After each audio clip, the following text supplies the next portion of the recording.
Então hoje eu vou colocar agora, daqui a pouco, peço que vocês tirem aí as crianças da sala e tal, porque eu vou botar um vídeo do UOL.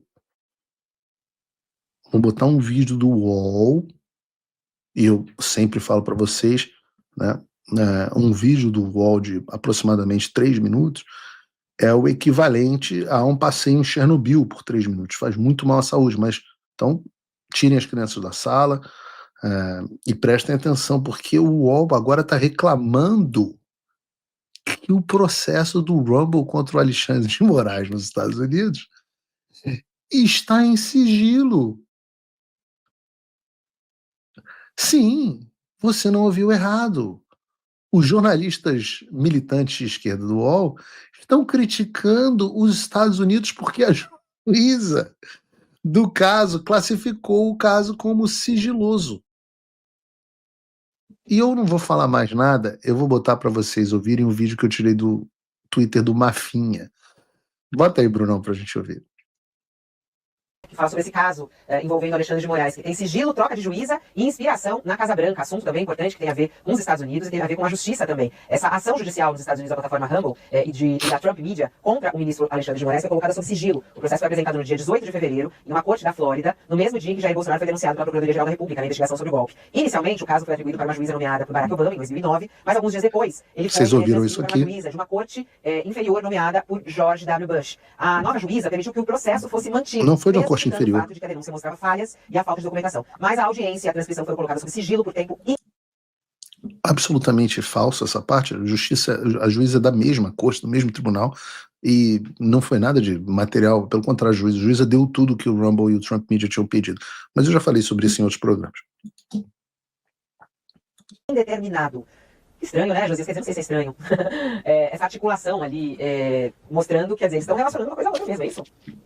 É isso, e tudo é estranho nesse caso, Fabio, você ficou hesitando, mas a palavra estranho é a mais adequada para definir o que está acontecendo aí nesse processo, né? Processo aberto na Flórida contra medidas adotadas pelo Alexandre de Moraes no Brasil, como se o juiz brasileiro estivesse interferindo na rotina dos Estados Unidos. As decisões do Alexandre de Moraes, elas se destinam a regulamentar a atuação ou trazer para dentro da legislação brasileira a atuação de empresas americanas que estão aqui fazendo negócio, faturando, sem ter nem representante. Essa plataforma Rumble, por exemplo, não tem representante no Brasil. E o que fez o Alexandre de Moraes foi exigir que ele tivesse um representante, inclusive para receber as intimações das ordens judiciais. Né? E agora nós estamos diante de um supremo paradoxo, porque a acusação feita ao Alexandre de Moraes nesse processo é de que ele atua como um censor.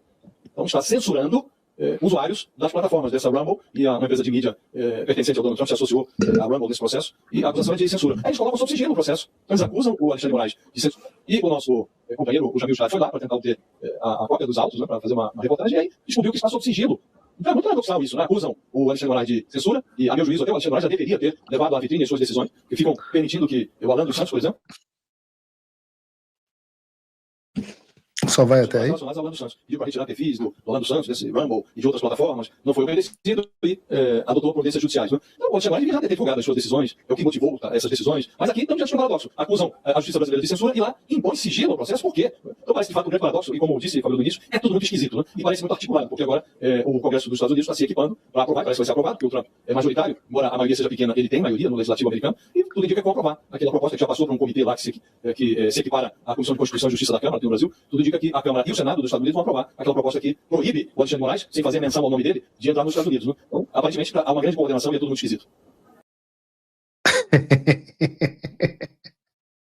Cara, é absolutamente inacreditável que o sujeito seja um comentarista e diga o que disse o Josias. Josias, que eu sempre fico impressionado de descobrir que ele ainda está no ar em algum lugar. Porque da Jovem Pan eu o aposentei, ao vivo no ar. E eu fico feliz até que Josias esteja bem de saúde e tal, não de saúde mental, mas nunca esteve, mas que esteja bem de saúde física, aparentemente. E eu sempre digo, né, existe uma linha tênue entre o mau caratismo e a imbecilidade, e obviamente sempre ficou muito claro que o Josias não era uma pessoa muito brilhante, né, uma capacidade cognitiva extremamente limitada, mas há também a necessidade de um mau caratismo no comentário. Vejam o argumento dele, que eu vou citar exatamente como ele disse para não ter erro. A acusação feita por Alexandre de Moraes nesse processo é que ele atua como censor, que está censurando usuários das plataformas. Aí eles colocam o processo sob sigilo. Então eles acusam o Alexandre de Moraes de censura e lá impõem o sigilo no processo. Josias, meu querido, existe uma diferença fundamental entre o Alexandre fez e o que fez a justiça americana. E eu posso explicar bem devagar para você conseguir entender. O Alexandre não permite nem mesmo que as partes do processo acessem os autos. As partes. Isso não é suposição minha. A OAB já encaminhou um ofício ao Alexandre já em 2022, requisitando que os advogados tivessem acesso aos elementos de prova que existem contra seus clientes. Vejam, Josias, a defesa do presidente Bolsonaro, a defesa do general Braga Neto, estão hoje tendo uma petição negada pelo ministro Alexandre de Moraes para terem acesso aos celulares que foram utilizados pela Polícia Federal. Se você acompanha o meu conteúdo e quer que ele continue no ar, considere apoiar. Com um pouco mais de $5 por mês, você já faz a diferença. É rápido. Entre em www.paulofigueiredoshow.com/apoie, use o cupom da descrição e estamos resolvidos. Valeu! Ou seja, a Polícia Federal diz assim, eu aprendi, aliás, Polícia Federal, eu tive que trocar a parede de novo, então vocês perderam de novo as minhas conversas. Eu tive que, Polícia Federal, diz aqui que tem uma conversa do general Braga Neto com o general Mário dizendo tal e tal coisa. Aí você fala assim, tá bom, vocês estão dizendo, né? Me dá o celular aqui para eu poder periciar e para eu ver se não tem outras conversas que podem inocentar o meu cliente. Não vou mostrar. Não, tá aqui, é meu, ninguém vai ver, vai ficar aqui, ó. É esse nível de infantilidade que está acontecendo agora no processo mais importante do Brasil. Algum comentário do Josias? Não. Absolutamente não. Nenhuma. Vejam, por exemplo, não é de hoje. Pode dizer, Josias não comentou porque é de hoje. Não, isso não é de hoje. Vejam, por exemplo, a reportagem da Gazeta do Povo. Ano passado, Moraes nega acesso aos autos completos.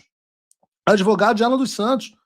Segundo o advogado do Alan, o doutor Renault Filho, que esteve aqui no programa semana passada, estavam faltando cerca de 1.000 páginas dos autos do processo. E a defesa tem que ser montada sem que eles sequer tomassem conhecimento do conteúdo dessas 1.000 páginas. Por outro lado, nos Estados Unidos, um amigo do boneco Josias, que tentou pedir a cópia dos autos do processo e não conseguiu por um simples fato. Porra! Porque ele não é parte no processo, cara. Pelo amor de Deus! Diferentemente do que os Estados Unidos fazem no Brasil, aqui nos Estados Unidos as partes do processo podem ter acesso total aos seus autos sem nenhum prejuízo à ampla defesa ou contraditório. Mas vocês entenderam a diferença, assim? Maternal e jardim de infância. Nos Estados Unidos, as partes do processo têm acesso ao processo sigiloso. No Xandaquistão, nem mesmo o réu tem acesso ao processo sigiloso. Se você, como eu, está dormindo mais tranquilo agora que o Trump voltou à presidência, ótimo. Mas e o Brasil? Nosso país continua no buraco. A volta do Trump nos dá esperança, mas as coisas não vão se resolver sozinhas. Vai ser preciso muito trabalho, meu e seu. E não adianta xingar muito nas redes sociais achando que isso resolve alguma coisa. Não tem salvador da pátria. Não tem um político que vai resolver por você. A responsabilidade é sua. Eu larguei tudo para me dedicar a isso. E você? Como você pode ajudar sem abandonar as suas obrigações? Simples. Apoie quem está na linha de frente. Sem isso, esse trabalho simplesmente não continua. Acesse www.paulofigueiredoshow.com/apoie e com a partir de $5 por mês, garanta que isso siga em frente. Se puder ir além, torne-se meu patrono Gold e participe do meu grupo privado e ajude a definir as minhas próximas pautas. A diferença entre vencer e perder